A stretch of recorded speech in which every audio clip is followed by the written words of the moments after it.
2, 1. We're live. Welcome to the Ben and Lauren Show. I'm Ben. This is Lauren. Hello. We need theme music. You were whistling. It's another week now. We made it without 3-week gap again. We did. There So we're being a little bit more consistent with the Ben and Lauren Show. We're actually trying to get these shows out maybe even once a week. It's Saturday night Ben and Lauren Show. Ben and Lauren are tired. Yeah, we are.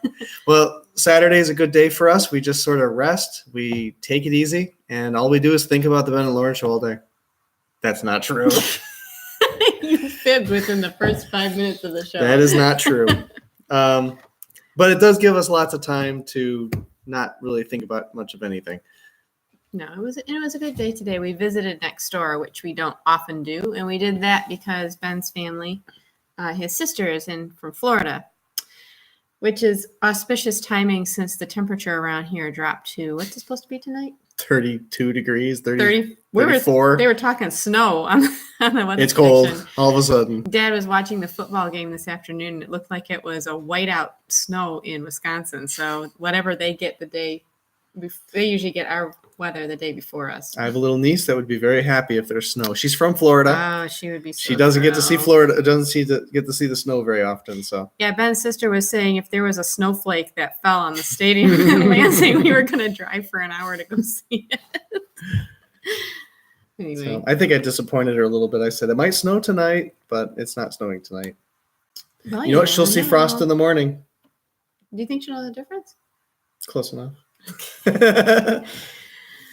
So, let's see what else happened this week. Well, business has been kind of booming. Getting lots of calls, lots of orders. So We're on another road trip or two. you did a nice road trip out to the left side of Michigan, as our daughter likes to say, and we made a delivery. I think we did that last week. Oh, This week was weeks mixed up. AIT. AIT. Mm-hmm. So we drove out to AIT. That's not that far, about 20-minute drive. Yep, we did that. And that was a fun little trip. We went out to the cider mill. Yeah, that was fun too. We haven't been there since I was expecting Elena. She's going to be 3. Yeah. What's amazing is all the little children, because we have 4 of our children and 3 of my sister's children, plus Mhm. 1 more of my other sister's child. Yeah, we had 8. That's 8 little children running around. Yeah. My parents have 8 grandchildren already. And as of this week, my parents have 8 grandchildren That's because right. my sister had a baby this week. So we now have the same amount of girls and boys on each side of the family, and the girls are winning by a long shot. So we have our 4 children. Lauren's sister has 4 children now also. We have 6 girls between us. And they have the same ratio of boys and girls. So we've got our 3 and 1, and she's got the 3 and 1. There's a whole lot of little pigtails running around. 2 boys. That's it. Yep.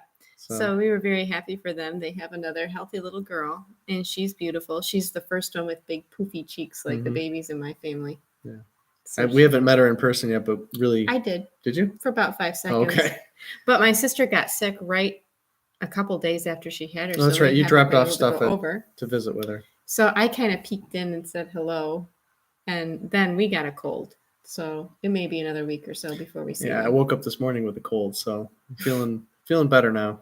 Yeah, Daniel got us up every 2.5 seconds last night because his nose was stuffy. Oh, and guess what new skill he learned? Hmm. He learned how to put his finger in his nose. Oh, that's right. Yeah, skill. My nose is stuffy. Yay. Not even a year old. You know yet. what? Make that the thumbnail. You know it might. Let's see. So, I got my hair cut this week. It's Look at this. Look how short it is now. I mean, it used to go out another foot. Or two. I cut 18 inches off it. And you know you have really long hair when you cut 18 inches off your hair and nobody even notices. My family next door is like, you did what? You cut your hair? There's 2 of them. Look at that. Actually, the ends look a lot better now. Just looks a lot healthier. Well, see, I put my hair in 2 braids today. Mm-hmm. It's in honor of finding out that I'm actually Native American. The things you learn. Because, the family legend is sometime in the past 150 or 200 years or so, my mom's dad's great, however great, many greats, grandma was an Indian woman married to a French trapper. We do not even know which tribe she was from. 164th or 1064th? No, I think I may actually have a little more than that. I Really? think it's sooner than 200 years. Really? Yeah. So, I could have been claiming to be a Native We're going to American call all her this time. Elizabeth from now on. That's my sister's name. So you have a sister named Elizabeth that's more Native American than that other Elizabeth that we keep hearing about? I think so, because I think we're sooner than 10 generations out. Wow. Okay. All right. This is the week of the hilarious memes. Yeah. Well, we've been having fun with that. Oh my goodness. If there was any way he could have topped the Kavanaugh hearings. Next thing you know, Oh, I think the lesson here is if you say something that was kind of maybe not very verifiable about your family tree and you don't really have good evidence. don't double down and triple down and Don't- quadruple down. You need to learn how to back away gracefully. Sometimes you and just have to humbly. say, It was a family legend. what do you know? It was a family legend. I'm a little disappointed to find it isn't quite as true as I thought it was. She had to double down and triple down and quadruple down because she was riding on that story to get a free ride through school and through Well, grants. And Yeah, isn't that what's the saying? Oh, what a web we weave, and once we practice to deceive. Poor Elizabeth you Warren. start out with this much of a lie, and then it becomes this much of a lie, and next thing you know, it's this much of a lie. And everyone's laughing because you said something silly and then you've insisted that it wasn't silly. I've heard that kind of stuff before. And everybody has family stories. Mhm. Everybody has legends in their family, and sometimes they turn out to be true. But And someone with- sometimes they don't. Someone with some humility would be willing to acknowledge that it might not be true. Yeah. You use words like might, may, possibly, but instead it was like this elaborate story. Yeah, how her parents had to elope because her dad's parents wouldn't let her dad marry a woman with Indian heritage. It's just, I guess, it's bad when I feel bad for Elizabeth Warren. I don't see eye to eye with her in practically anything. But I kind of felt bad for her this week because she didn't know how to back down. And it made her look incredibly foolish. I don't think she even realizes how foolish it made her look. She might. No, You don't think so? no, not at all. I No. think she's not ashamed at all. That The was way she sad. looks at it is that she is proven right. Look, I am partially Native American. Yeah, well. Doesn't matter what percentage. It's verifiable. It's not just a story. It's true. See, look. Just so everybody knows, I'm pretty aware that whatever Native American blood I have, it is such a small drop. I don't know. The hair kind of looks like Native American the way it's braided. It looks a little more Irish than Native American. Okay. A lot more of that. We're mostly English. Mostly, yeah. Both English, sides. German, Western European. What'd your dad's DNA test came back? Western European. We probably came from neighboring villages in Europe somewhere. In England. We have the same color eyes. Yeah. I mean, Or yeah, we're pretty close. Treasure hunting at the fruit market after I got my haircut 18 oh inches. yeah. So we went to the barber, and right down the street was a nice fruit market that we go to sometimes. And so we went to the fruit market and checked out what they had there. And what did we find? We found some raw honey. We found some, what else did we find there? Oh, we found steaks. Oh, a whole New York strip for $3.99 a pound. $4 a A lot of pound. people sell hamburger for that around here. I mean, we don't buy hamburger $4 for a that. pound. But you had to get a big giant slab of it. So you had to be prepared to, fork out over some money for that. But Yeah, that's steak meals for us for what? we calculated A about while. 7 meals, 7 dinners. Yeah, and For we're us. not going to have those all in 1 week, so that might last us 2 months maybe, Something like that. something like that. Special dinners for a couple months. And the raw honey was a really great find. That was $3.99 a pound. Also, it was That's interesting. The honey and the ridiculously- steak were the same price. That's ridiculous how So- cheap that is. Then we came across this display, and it was funny. I had just read an article the day before about these things called cotton candy grapes. These cotton candy grapes? Now, I'm really not all that fond of cotton candy, but it sounded really neat. And there was a whole display full of cotton candy grapes. And I looked at it, and it said $5 a pound. Which I looked at the bag, and it's a pretty small bag, and I said it looks like about a pound. There you go. Moral of the story is always weigh the bag of grapes. Ben about had a heart attack. So we brought this up to the register, this little bag of grapes. It rang up at $11.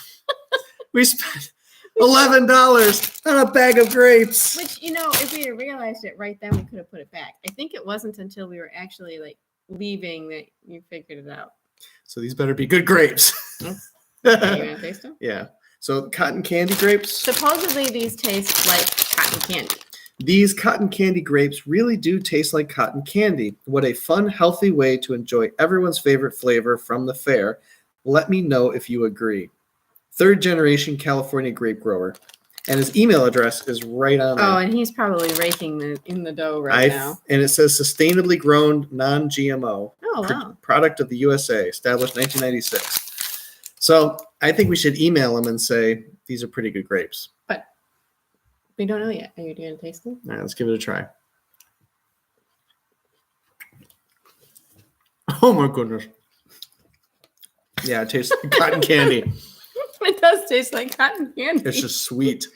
It's so sweet. And the texture is weird because you expect cotton candy to be cotton candy. Nice big juicy grape right there if you get a nice That is close-up. really bizarre. How'd they do that? I don't know, but it's very, very How do sweet. you breed a grape that tastes like cotton? I wonder if that was just an accident. They're like, whoa, we got a winner on our hands. It's probably 50 cents a grape, so enjoy them. Don't let the kids eat these. Well, we also bought a very big package of regular grapes for 99 cents. So it balances out in the end. We did. We bought a box of grapes for 99 cents That along is with bizarre. our $11 bag. They do taste like cotton candy. So it comes from a place called Grapery. Established in 1996. Interesting. So if you come across cotton candy grapes and you're really fond of cotton candy but not all the sugar, these really do taste like grapey cotton candy. It's very, very sweet. But check the weight on your grapes and the price they're selling them for, or you could have a really big surprise at the cash register. It was a big surprise. But yeah. We should feed those to your mom and dad. Oh, they would like it. It would be fun to see Dad's reaction. I think we should get the seeds from here. The seeds are probably as valuable as the grapes. I bet they're not. I bet they're sterile. We know they're non-GMO. Well, they're technically seedless, so those little tiny seeds probably won't grow. You Try. get to try. Well, cotton candy grapes. So look up cotton candy grapes. You want to get a description of how they are. I wish I could just teleport them off for everyone else to try here. Oh, there's going to be the picture. It's going to save that one. Big giant grape. Okay, so we tried cotton candy Oh. grapes. And it's not spicy. It's not spicy. Is this the first one we've tried not spicy? I think so. Did you want to get your pile of hot peppers that Papa Pepper Oh, gave you and hold show on. how they're I look for a drying? minute. I think Ben told the story, but when we went to Arkansas, we met up with Papa Pepper. That's not his real name, it turns out. It's hard to think of him as anything else. But he got Ben to try multiple very Ooh, hot peppers. smell I was that. a little worried. Smell that. Smells great. Wow. So, Yeah, they I'm do gonna smell tilt the good, but camera they even down. smell spicy. So he sent Ben home with a bag full of hot peppers, and I think we have here ghost peppers and scorpion peppers So these are scorpions. and a Carolina Reaper pepper, These are all ghosts. which I And think that's is Carolina I think Reaper. you're gonna have to take the seeds out. They look like they got a little moldy there. Anyway, so Ben has dried them and he's planning to grind them up to make a spice for his pizza, which I think is ironic because Ben gets indigestion from pizza without hot peppers. We're gonna have a super duper spicy additive. I personally think we could probably load that into a cardboard tube. And just, if I had an unwelcome intruder, just go, and we'd be done with the intruder. They were so hot, Ben got the hiccups. And Oh, should I demonstrate? so now every time he comments on anything Papa Pepper does, he comments back, hiccup. Those pesky hiccups, they never seem to go away. Yep. So we now have a platter of extremely hot peppers that Ben holds up to anyone who comes over and says, "Here, want to try one?" You did give away a few last week. I did. I gave away a Carolina Reaper and a ghost pepper. We had 2 Carolina Reapers? No, I'm sorry. No, it was a It ghost was a pepper scorpion and a pepper. scorpion. Okay. Yeah. Those, I think, all at one time or another were the hottest pepper known. Yeah, only three one of Carolina those. Reaper, which it may have gotten moldy. I'm not sure. The seeds did, but it looks like the outside dried, so you could just remove the seed part. Because I want to try it. Okay. Not tonight, though. Not on camera? No. Okay. We already had our gimmicky. Enough hiccups. So that was our weekly wrap up. Mhm. And we talked about the political, the memes have been just spectacular. From So this. while we're talking about food, what are we drinking tonight? This was a drink I saw a recipe for because we had cherry liqueur in the pantry, which has been sitting there and sitting there and Cherry sitting there. liqueur? Yeah. And it has half and half and cherry liqueur, and it's supposed to have cherry syrup in it, but I had to approximate that with amaretto, or not amaretto, almond flavoring and sugar. Actually, that reminds me of another special find we found. A find we found? The non-homogenized milk. Oh yeah, we got it's called cream line milk, where you can get milk around here. Obviously, raw milk around here is illegal, much to our dismay. But you can get one of the creameries in the area will actually sell their milk pasteurized but not homogenized, and it's really good. So we found some of that, and Non-homogenized milk. They were selling non-homogenized cream as well, which is actually quite a bit tastier than the ultra pasteurized, ultra homogenized type with carrageenan and who knows what else in it. I'm guessing that it's the homogenization that messes up the milk even more than heating it up. Because the homogenization breaks all the fat molecules down, all the molecules into some homogeneous glob. And then they strain it all the cream, and then they add back in a percentage of it. And by the time you're done with that, you've got sort of Franken milk. Right. So it's pretty much straight from the cow. They just pasteurize it and then they bottle it. And you can tell because when we get it, all the cream has separated up to the top of the container. So it's one step closer to the real thing. We also bought Amish roll butter. Oh, and that was great. That's it is really great. Good. Yeah. So we go shopping, we go treasure hunting. We look for dairy and we look for proteins and we look for unusual fruits or vegetables. That's exactly it. Those are our favorite things. And honey. We really like. We always look for honey. And maple syrup sometimes. Mm-hmm. Rarely find that at a good price. Those are our favorite things. Give us meat, give us dairy, give us sweet things.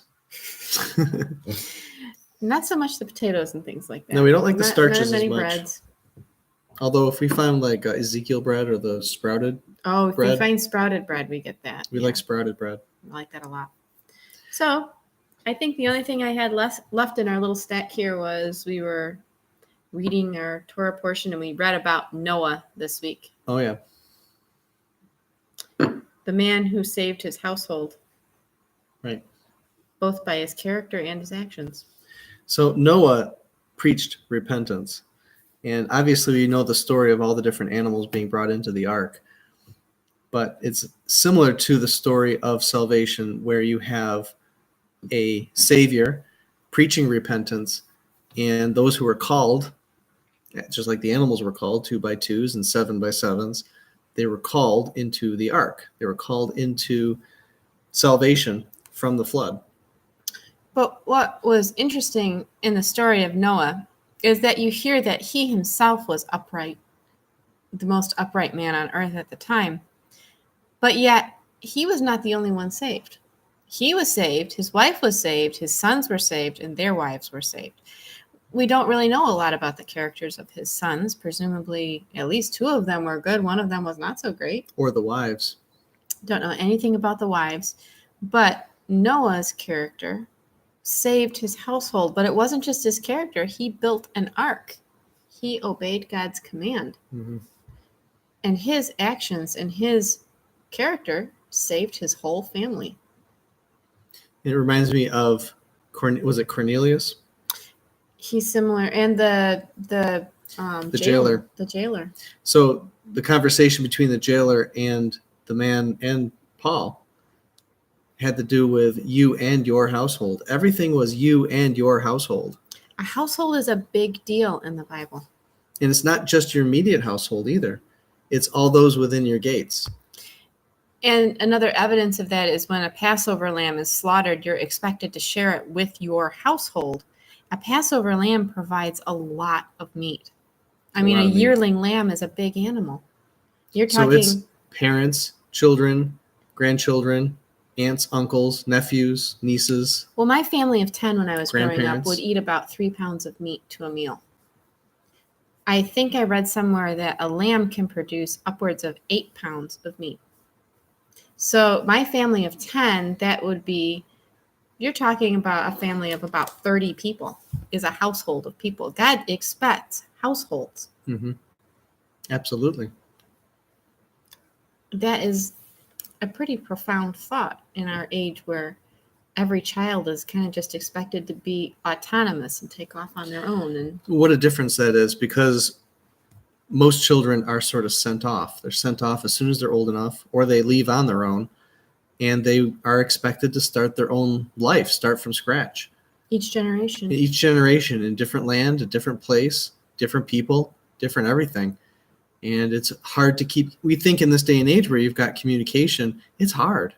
If someone lives maybe say like 45-minute drive, hour drive, even a 10-minute drive. even I a mean, 10-minute drive. let's be serious. The relationship with my family is completely different than with your family because your family is next door and we interact on a daily living basis. Where my family, even 10 minutes away, we have to go visit. Right. So that 10 minutes means a break in the household. Well, it's different when we get our phone ringing and, oh, can the girls come over? Sure. Next thing you know, they put their shoes and socks on, go next door, and they're with Nana and Papa. Or they're sitting in the living room or sitting at the table and they look out and they see Papa watering the plants and they shout through the open window, "Good morning, Papa." Right. I mean, that's just that's a household. That's an extended household. So when you live 10 minutes away, you have to kind of make arrangements. Mhm. Oh, can we come over? We'll be over at this time. We got to get back. It's time for bed. Right. It's a whole different thing. But Noah and his household were saved from the flood. And for us, we're attempting to create a household. Not only for our children, but our extended family. We And had our my grandchildren. and our grandchildren. We had my grandma here. She was part of our household, Mhm. or we were part of her household. It's really the proper way of things. And we have our children, and we have my parents right next door. I mean, it is part of our household. We have a business shared between the two houses. We have meals shared between the two houses. We have, things in common, things different, but there is somewhat of a household there. And one of the reasons we live where we live, the reason we will not move unless we're forced to or unless Ben's parents are no longer around, is because we want our children to see the household we have with Ben's parents and understand that it's just the way life is. So someday our children, to the extent that we're capable or are able to, will be part of our household. We're not going to just disappear them into the... And when Abraham left Ur of the Chaldees, it was him and his household. And his father. And his father, his uncle, brother. his brother, his nephew, Lot, Mm-hmm. and his family. So it was not just him by himself, Abraham. It was Abraham and his family. God's pattern is a household. And that was a big deal. Mm-hmm. So everywhere in the Bible, you see stories about households, and they're always units in the form of a household. And they usually are blessed or cursed or included, or things happen to people in the context of their household. That's what the whole story of the Bible is, the choosing of the people of Israel. It's the choosing of a household above all the other households to be God's people. And if we're not born of that household, to become part of that household through adoption. Well, look at Joseph and his 12 sons. It was devastating. You mean Jacob, sorry, not Joseph. I was thinking about Joseph leaving the household the of Jacob. devastation of losing the one son. Losing one son and having him be gone, whether it was to slavery or dead, it was devastating, absolutely devastating. And it should have been devastating to the family, to the extended family. I think they discovered it was over time. Well, look at Judah's reaction later Mm-hmm. to the idea of we cannot lose another. We cannot lose another of our father's sons. We cannot do that. Now, Judah also left. And he came back. But he came back. Mhm. So he felt it was right for Joseph to come back. So household discussion is probably a very long one, It is. but the Bible is the story of households. It is. And specifically, Noah and his entire household was saved. And it was because of Noah, because he was the leader of the household. And the same thing with the house of Abraham. Those in the house of Abraham are saved on account of Abraham. And Jacob, the house of Jacob is saved because of Right. Jacob. So the leader of a household is quite important. It has tremendous influence. The character of the leader of a household is extremely important. It is. So that's me. And that's a lot of other people out there too. It is. Even if you have a small household, if it's just, if you have one child, that is a household. It is. If you have a husband, wife, one child, minimum requirement for a household. Actually, not even a child, just a husband and a wife. That is a household. That is. So I think that pretty much covers what we wanted to talk about today. I think it does. All right. I want to say good night to everybody and have a wonderful evening and a wonderful week. Bye. Good night. And And our stream. Mm.